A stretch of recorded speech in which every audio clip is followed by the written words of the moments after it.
Hey everyone, how's it going? It's a beautiful, breezy evening. Hope everyone's doing well.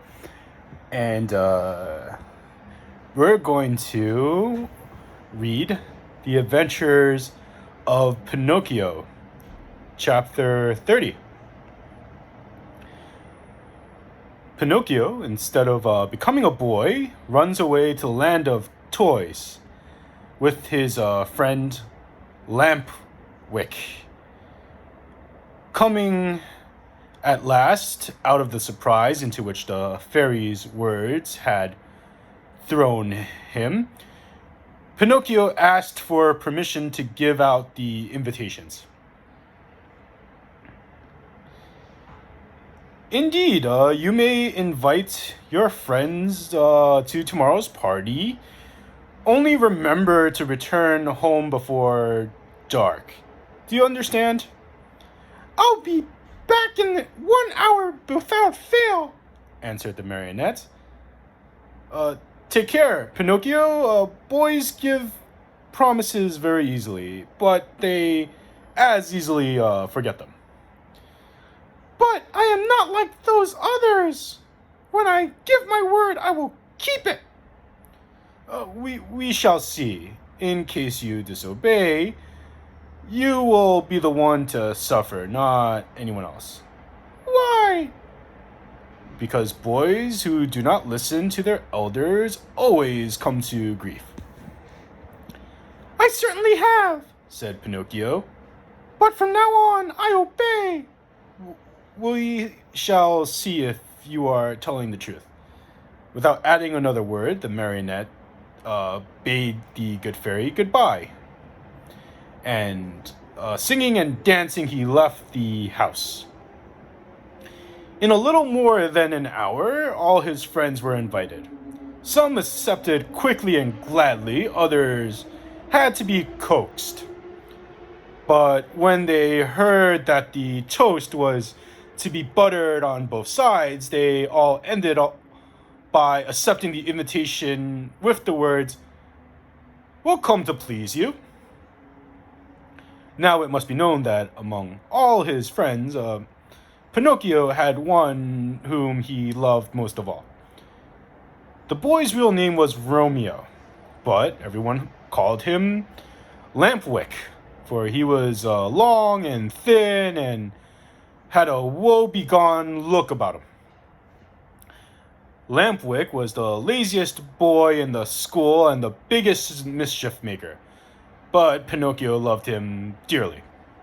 That day, he went straight to his friend's house to invite him to the party, but Lampwick was not at home. He went a second time, and again a third, but still no success. Where could he be? Pinocchio searched here and there and everywhere, and finally discovered him hiding near a farmer's wagon. What are you doing there? Asked Pinocchio, running up to him. I'm waiting for midnight to strike to go. Where? Far, far away. And I've gone to your house 3 times to look for you. What do you want from me? Haven't you heard the news? Don't you know what good luck is mine? What is it? Tomorrow will I end my days as a marionette and become a boy, like you and all my other friends. May it bring you luck. Shall I see you at my party tomorrow? But I'm telling you that I go tonight. At what time? At midnight. And where are you going? To a real country, the best in the world. A wonderful place. What is it called? It is called the Land of Toys. Why don't you come too? Oh no! You're making a big mistake, Pinocchio. Believe me. If you don't come, you'll be sorry. Where can you find a place that will agree better with you and me? No schools, no teachers, no books. In that blessed place there are no such thing as study. Here, it is only on Saturdays when that we have no school. In the land of toys, every day, except Sunday, is a Saturday. Vacation begins on the 1st of January and ends the last day of December. That is the place for me. All countries should be like it. How happy we all should be. But how does one spend the day in the land of toys? Days are spent in play and enjoyment from morn till night. At night, one goes to bed, and the next morning, the good times begin all over again. What do you think of it? Said Pinocchio, nodding his wooden head, as if to say, It's the kind of life which would agree with me perfectly. Do you want to go with me then? Yes or no? You must make up your mind. No, and again, no. I have promised my kind fairy to become a good boy, and I want to keep my word. To see, the sun is setting. I must leave you and run. Goodbye, and good luck to you. Where are you going in such a hurry? Home. My good fairy wants me to return home before night. Wait 2 minutes more. It's too late. Only 2 minutes. And if the fairy scolds me? Let her scold. After she gets tired, she will stop, said Lampwick. Are you going alone or with the others? Alone? There will be more than hundreds of us. Will you walk?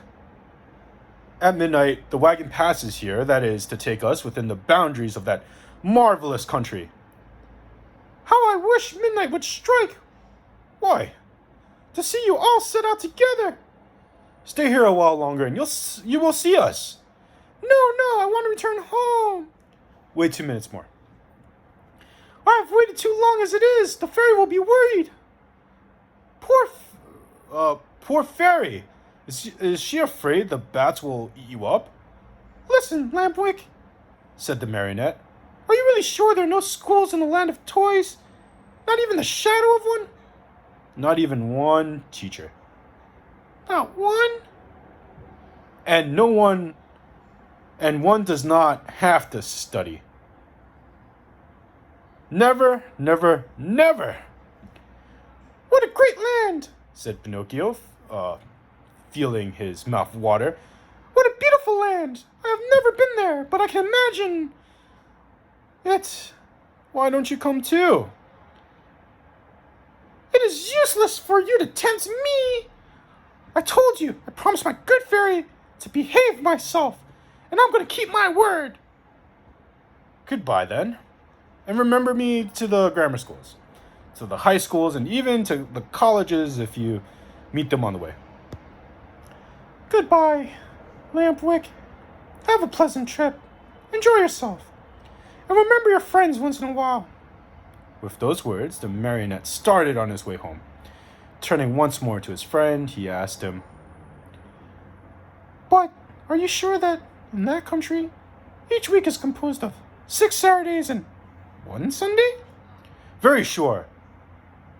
And that vacation begins on the first week of January and ends on the 31st of December? Very, very sure. What a great country!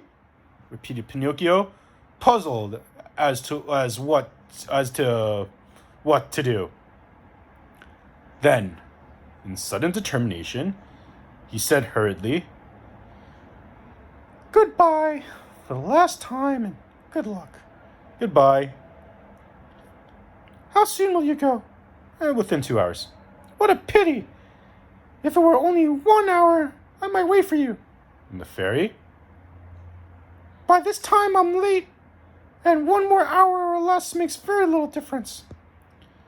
Poor Pinocchio. And if the fairy scolds you?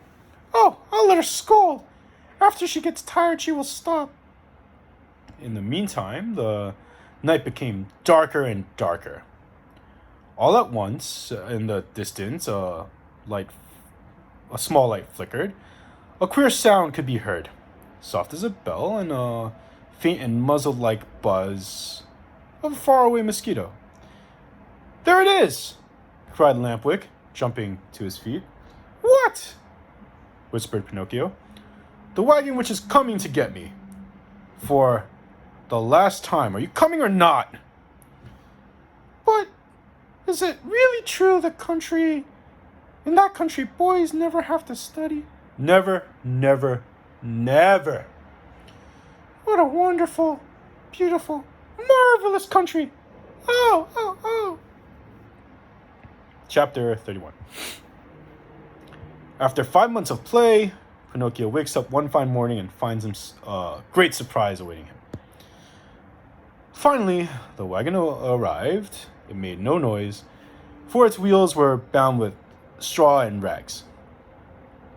It is drawn by 12 pair of donkeys, all of the same size, but all of a different color.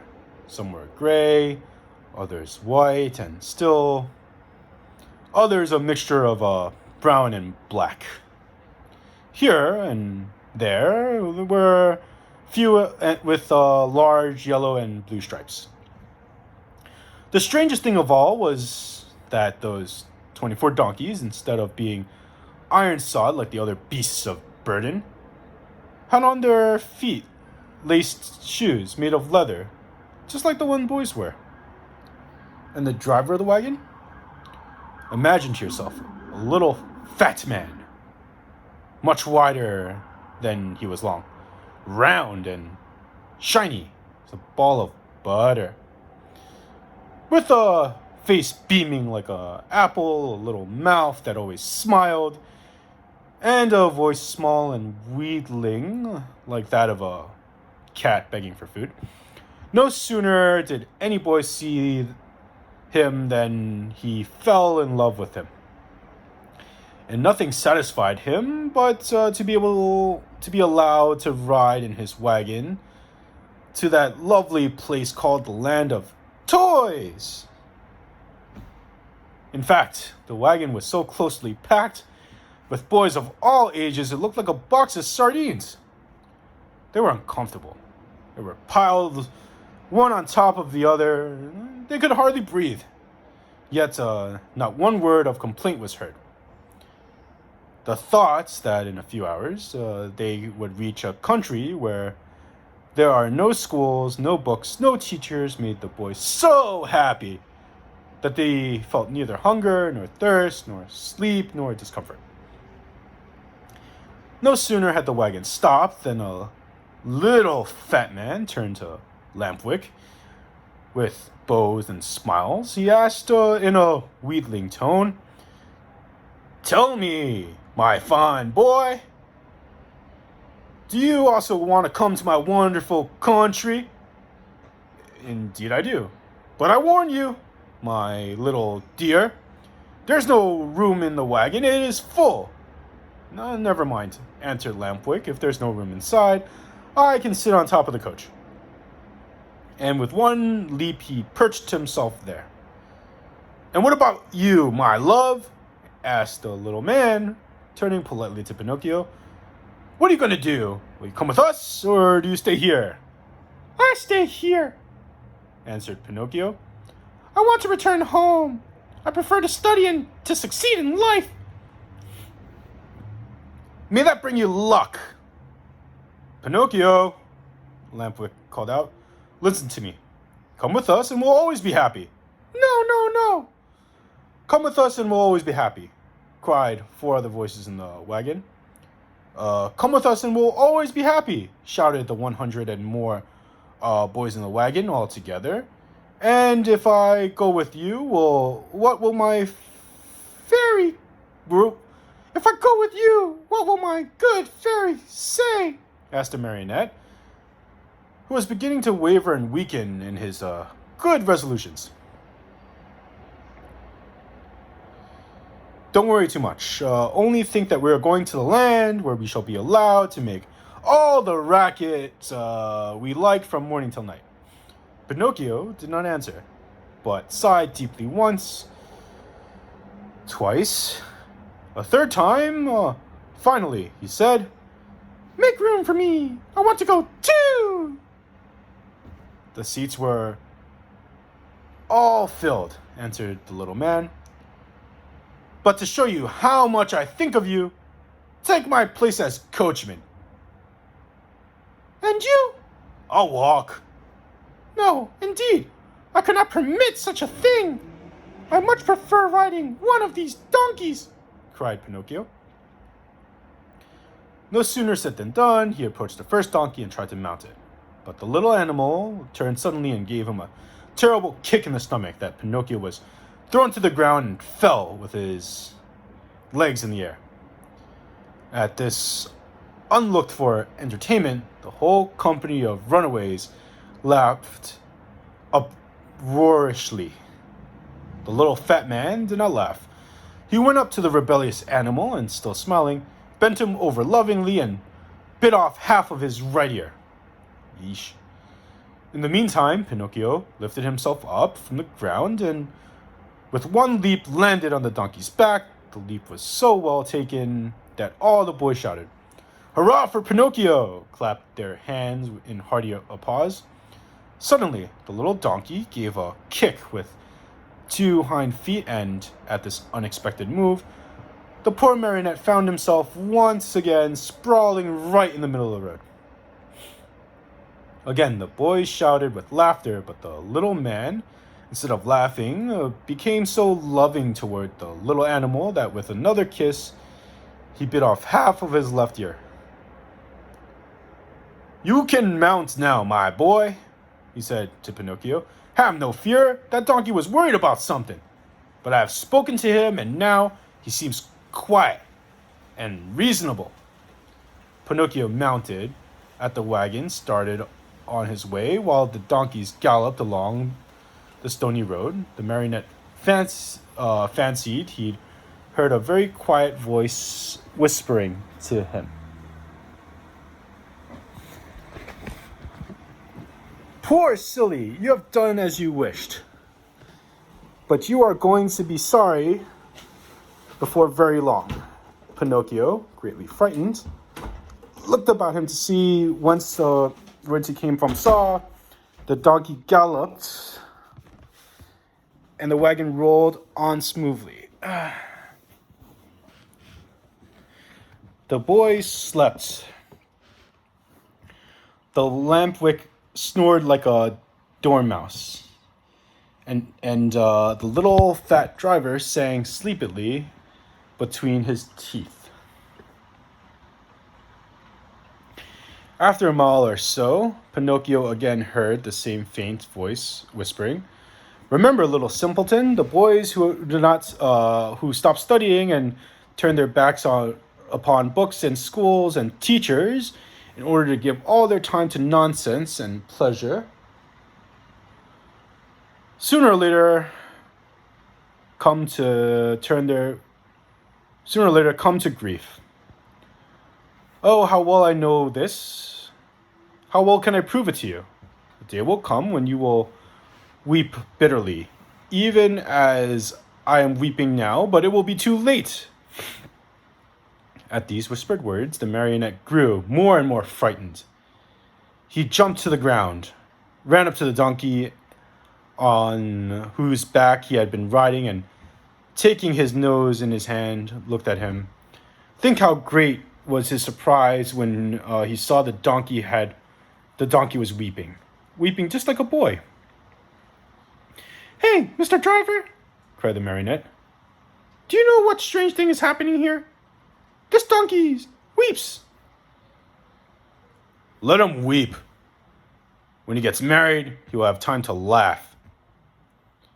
"Have you perhaps taught him to speak?" "No. He learned to mumble a few words when he lived for 3 years with a band of trained dogs." "Poor beast."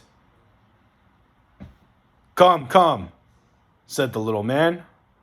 "Do not lose time over a donkey that can weep. Mount quickly and let's go. The night is cool and the road is long." Pinocchio obeyed without another word. The wagon started again.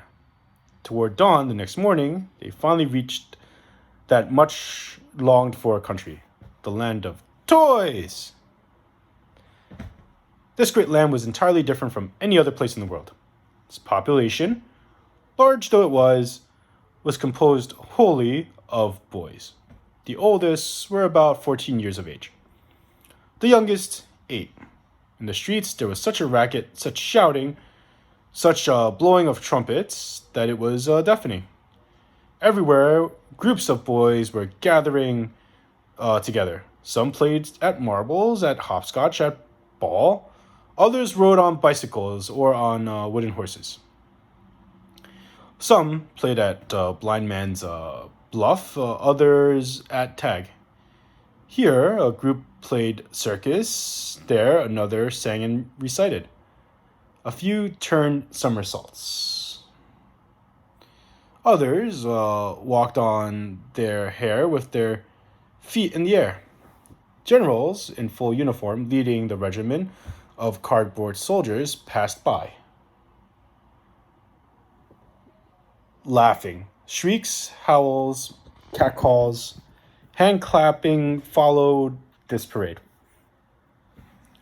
One boy made a noise like a hen, another like a rooster, and a third imitated a lion in his den.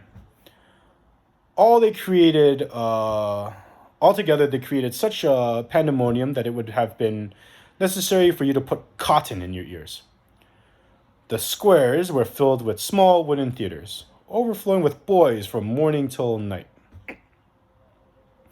And on the walls of the houses, written with charcoal, were the words like, "Hurrah for the land of toys! Down with arithmetic! No more school!" As soon as they had set foot in that land, Pinocchio, Lampwick, and all the other boys who had traveled with them started out a tour of investigation. They wandered everywhere. They looked into every nook and corner, house, and theater. They became everybody's friend. Who could be happier than they? With entertainments and parties, and hours and days and weeks passed like lightning. "Oh, what a beautiful life this is," said Pinocchio each that time, by chance, he met with his friend Lampwick. "Was I right or wrong?" answered Lampwick. "And to think you did not want to come, and to think that even yesterday the idea came into your head to return home to see your fairy and to start studying again. If today you are free from pencils and books in school, you owe it to me, to my advice, to my care. Do you admit it? Only true friends count after all." "It's true, Lampwick. It's true. Today I'm a really happy boy. It's because of you. To think that teacher, when speaking of you, used to say, 'Don't go with that Lampwick. He's a bad companion, and someday he will lead you astray.'" "Poor teacher," answered the other, nodding his head. "Indeed, I know how much he disliked me and how he enjoyed speaking ill of me. But I am of a generous nature, and I gladly forgive him." "Great soul," said Pinocchio, fondly embracing his friend. 5 months passed, and the boys continued playing and enjoying themselves from morn till night, without ever seeing a book or a desk or a school. But, my children, there came a morning when Pinocchio woke to find a great surprise awaiting him. A surprise which made him very unhappy, as you shall see. And that concludes chapter 31.